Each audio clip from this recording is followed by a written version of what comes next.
ठीक है। अच्छा, HTML के हमारे पास बहुत सारे वर्जन थे। जो फर्स्ट हमारे पास HTML आई थी वो कब आई थी? ठीक है, जो भी ये नाम है टिम बर्नर्स ली, उसने जो है ना इसको इन्वेंट किया था। ठीक है, टिम बर्नर ली ने फिर 1991 में HTML को इन्वेंट किया, WW को इन्वेंट किया था उसने 89 में।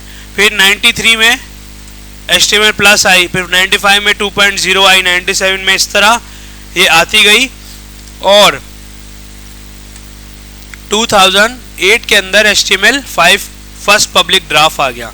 तब से लेके HTML 5 चल रही है। ठीक है, तो HTML 5 को डिफाइन करने का जो तरीका है ना वो ये है कि आप ऊपर लिखते हो डॉक टाइप और HTML। ठीक है, अगर इसके अलावा डॉक टाइप या किसी और तरीके से लिखा होगा तो वो कोई और वर्जन होगा। ठीक है, हम और ज़्यादातर अभी लोग जो है ना इसी पे काम कर रहे हैं, पुराने HTML पे अब कोई काम करता नहीं है। ठीक है, जिनकी एप्लीकेशंस पुरानी बनी हुई हैं वो करते होंगे, लेकिन हमारा इसमें अभी कोई काम नहीं है, तो हम HTML 5 को यूज़ करते हैं। ठीक है, फिर ये HTML हमारे पास HTML का टैग है। अगर आपके टैग के अंदर इस ब्रैकेट से पहले अगर कुछ और लिखा हुआ आ जाए तो इसको हम कहते हैं एट्रीब्यूट। क्या कहते हैं? एट्रीब्यूट। एट्रीब्यूट का मतलब होता है एक्स्ट्रा प्रॉपर्टी टैग के लिहाज से। ठीक है, अब हर जो भी टैग होगा ना उसका कुछ ना कुछ एट्रीब्यूट जरूर होगा। ठीक है, तो इसका एट्रीब्यूट क्या है भाई? लैंग्वेज कौन सी है? इंग्लिश है। अगर कोई और लैंग्वेज होती तो यहाँ पे हम कुछ और लिखते। ठीक है, ये बाय डिफॉल्ट उसने टैक्स हमें दिया है ना, अगर हम ना लिखें तब भी कोई इशू नहीं है। ठीक है, फिर मेटा क्या है? ये क्या, अभी आप इसको छोड़ दें, अभी इसको नहीं देखना।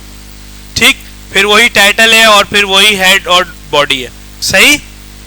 कोई सवाल यहाँ तक?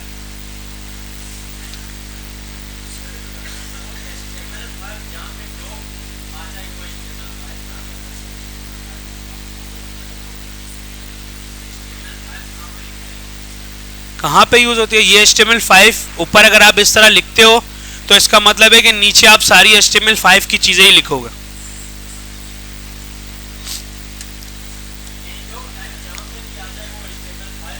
जी, जिस तरह ये लिखा हुआ है इसी तरह।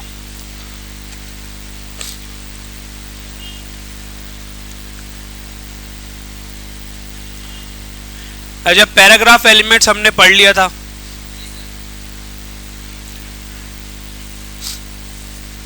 फिर सारी हेडिंग्स हमने पढ़ ली थी।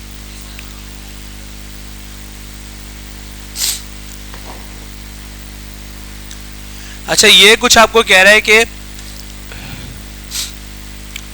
जो आप हेडिंग 1, हेडिंग 2, हेडिंग 3 डिफाइन करते हो ना, इस तरीके से ये उनके टाइप फेसेस है। टाइप फेसेस क्या होते हैं हम आगे जाके देखेंगे, बस आप लोग याद रखें कि हर हेडिंग का टाइप फेस अलग अलग है। सही है? टाइप फेस का मतलब होता है फॉन्ट स्टाइल। ठीक है, हर किसी के लिखने का तरीका अलग अलग होता है ना, तो सबकी राइटिंग अलग अलग होती है, तो वही है। ठीक है, हमारे पास यहाँ पे बहुत सारे डिज़ाइन होते हैं। किसी ने देखा है वर्ड के अंदर हम सेलेक्ट करके डिफरेंट जो है ना फॉन्ट स्टाइल सेलेक्ट कर सकते हैं, ये वही चीज़ है। ठीक है, फिर हमारे पास है HR। HR को कहते हैं हॉरिजॉन्टल रूल। अगर आप कहीं HR लगाते हैं, फॉर एग्जांपल आपने यहाँ पे लिखा है H1,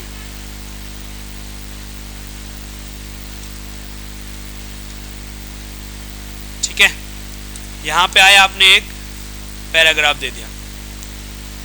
अब आपने इस हेडिंग के नीचे अगर कोई लाइन शो करवानी है कि, और ये HR जो होता है वो सेल्फ क्लोजिंग टैग होता है।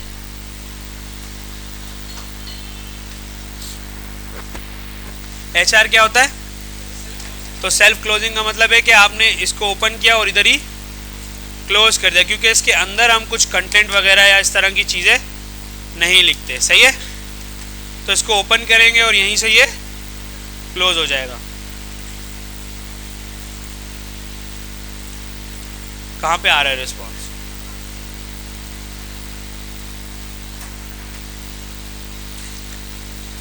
ठीक है, ये हमने हेडिंग दी, ये HR है जो कि नीचे लाइन आ गई, और ये आपका क्या है? पैराग्राफ है।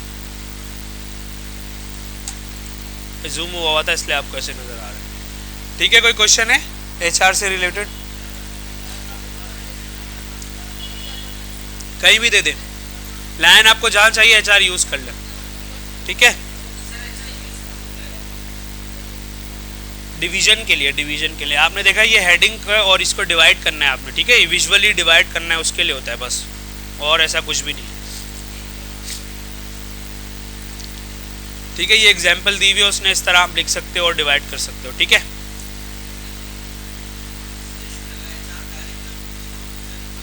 सर हम लिख सकते हैं लेकिन तरीका यही है, लेकिन ये सेल्फ क्लोजिंग टैग है ना, तो सेल्फ क्लोजिंग को आपको क्लोज करना पड़ता है, सेल्फ क्लोजिंग टैग को आपको क्लोज करना पड़ता है खुद। ब्राउज़र समझ जाएगा कि इसके बाद तो है नहीं, लेकिन आपको करना पड़ता है ताकि बेस्ट प्रैक्टिस है ये फॉलो करें, ठीक है।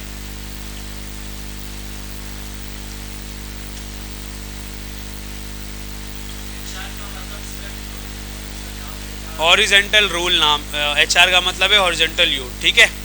अगर आप ये दिखाना चाहते हो कि कुछ डिवीजन है, कोई टॉपिक ख़त्म हो गया या फिर ये हेडिंग ख़त्म हो गई, अब आपने पैराग्राफ दिखाना है तो आप दिखा दो, कहीं भी दिखा सकते हो, सिंपल एक लाइन है, ठीक है।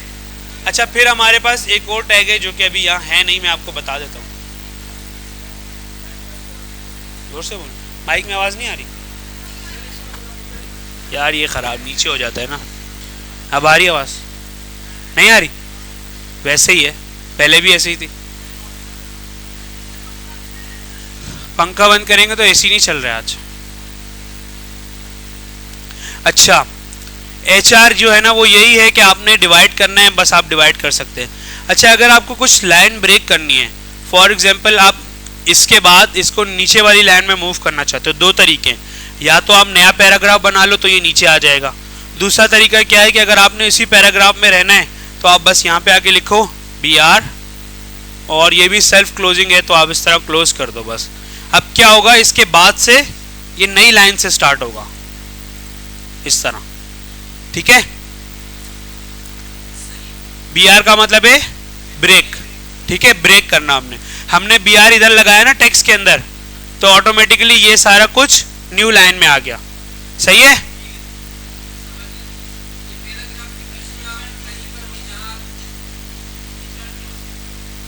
हो गया ना यहाँ पे क्लोज। ये सेल्फ क्लोजिंग है ना, दो टैग्स होते हैं, या तो आप पूरा टैग लिख के क्लोज करोगे या फिर आप उसको उसी के अंदर क्लोज कर दोगे, क्योंकि इसके अंदर कुछ टैग्स या कुछ ऐसी चीज नहीं आती, बस ये टैग वहां लगता है, तो इसको सेल्फ क्लोजिंग इस तरह कर देते हैं हम जी।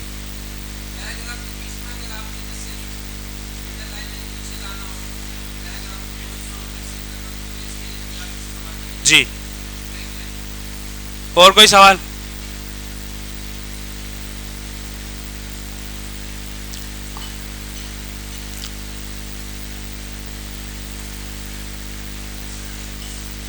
ठीक है। अच्छा लिस्ट किसी ने देखे? लिस्ट आप अगर, या बुलेट पॉइंट्स किसी ने देखे? बुलेट पॉइंट्स जो होते हैं देखे किसी ने? कहाँ देखे? वर्ड सबने पढ़ यूज किया हुआ है या नहीं किया हुआ? वर्ड के अंदर देखा है आपने वो लिस्ट या बुलेट पॉइंट्स आते हैं? नहीं देखा? जी जी हाँ हाँ मैं दिखा देता हूँ सर।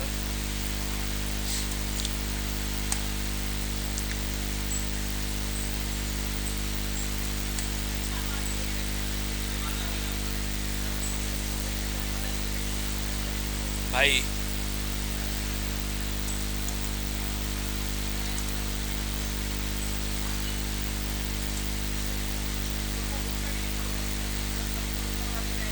रियल लाइफ दिखा देना, ये देख लो यार, इस तरीके से हम डॉट डाल के बनाते हैं ना लिस्ट, इसको हम लिस्ट कहते हैं, ठीक है। तो HTML में भी मौजूद है हमारे पास ये, और बुक के अंदर भी है, ठीक है। तो हमारे पास कितनी तरह की लिस्ट होती है? दो। कौन कौन सी? अनऑर्डर्ड लिस्ट और ऑर्डर्ड लिस्ट, और उसके बाद तीसरी भी होती है जो कि होती है डिस्क्रिप्शन लिस्ट। अनऑर्डर्ड लिस्ट का मतलब है कि स्टार्टिंग में नंबर नहीं आएगा, ठीक है, सिर्फ डॉट या कोई इमोजी आ जाएगा या कुछ भी आ जाएगा, नंबर नहीं आएगा, उसका कोई ऑर्डर नहीं होता। अगर आपने कोई रेसिपी की डिटेल लिखनी है तो आप उसको ऑर्डर में लिखते हैं या नहीं? या पहले पका लेते हैं फिर पतीला गर्म करते हैं? मतलब ऑर्डर होता है ना, एक चीज़ का अगर ऑर्डर है तो आप उसको नंबरिंग में लिखेंगे, कौन सी लिस्ट होगी वो? ऑर्डर्ड लिस्ट होगी। और अगर कोई उसका ऑर्डर नहीं है तो वो अनऑर्डर्ड लिस्ट होगी, ठीक है। फिर हमारे पास एक और होती है डिस्क्रिप्शन, इसको हम बाद में देखेंगे। सबसे पहले हम आते हैं अनऑर्डर्ड लिस्ट में। अनऑर्डर्ड लिस्ट शुरू किससे होती है? यूएल से। किससे होती है शुरू? और उसके अंदर जो लिस्ट होती है ना, चाहे वो ऑर्डर्ड लिस्ट हो या अनऑर्डर्ड लिस्ट हो, वो जो उसके अंदर लिस्टिंग होती है वो LI के अंदर होती है, ठीक है जी। फॉर एग्जाम्पल मैं लिखता हूं कुछ यहाँ पे,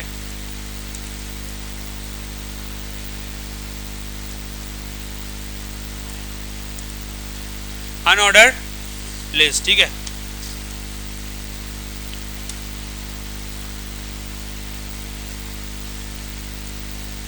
यूएल का टैग होगा, इसके अंदर आप जितने भी LIs लिखना चाहते हैं लिख दे, ठीक है। शॉर्टकट क्या है? For example LI multiply by 5, तो क्या होगा? मैं 5 LIs आ जाएंगे मेरे पास, ठीक है। तो इधर कुछ भी लिख दे आप।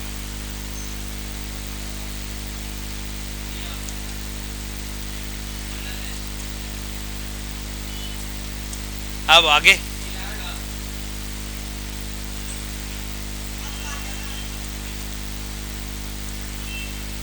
ये लो अफगानिस्तान भी लिख दे। और कोई है?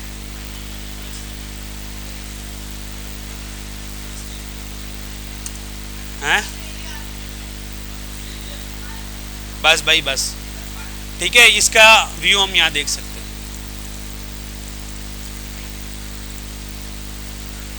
ठीक है, ये लेस बना के खुद दे देगा। इसने दो काम किए, एक तो बुलेट साइड के ऊपर से स्पेस भी दे दिया, बाकियों का स्पेस यहाँ से नहीं आ रहा था, इसने ये वाला स्पेस खुद दे के सेट कर दिया, ठीक है। ये इसका डिफ़ॉल्ट बिहेवियर है कि वो स्पेस देता है और यहाँ पे इस तरीके से शो कर देता है, ठीक है। नज़र आया ना सबको? स्पेस, स्पेस मतलब जगह, हाँ सही। अब हम आते हैं अनऑर्डर्ड लिस्ट पे, ओ सॉरी ऑर्डर्ड लिस्ट पे।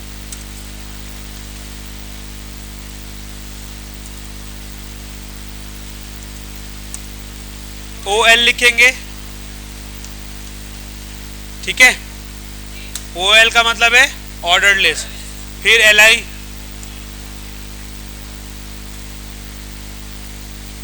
अब यहां पे आप कुछ भी लिख सकते हो, ठीक है।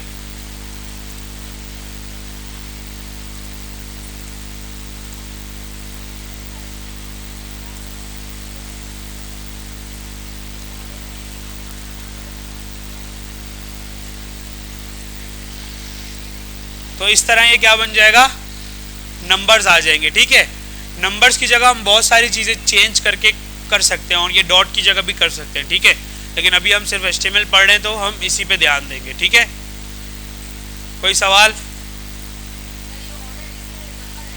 जी, बुलेट्स यूज हो। और कोई सवाल नहीं है?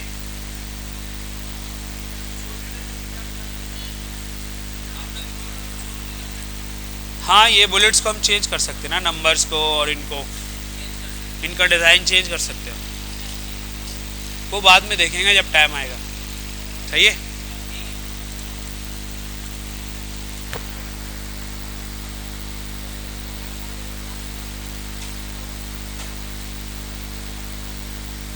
फिर हमारे पास है डिस्क्रिप्शन लिस्ट।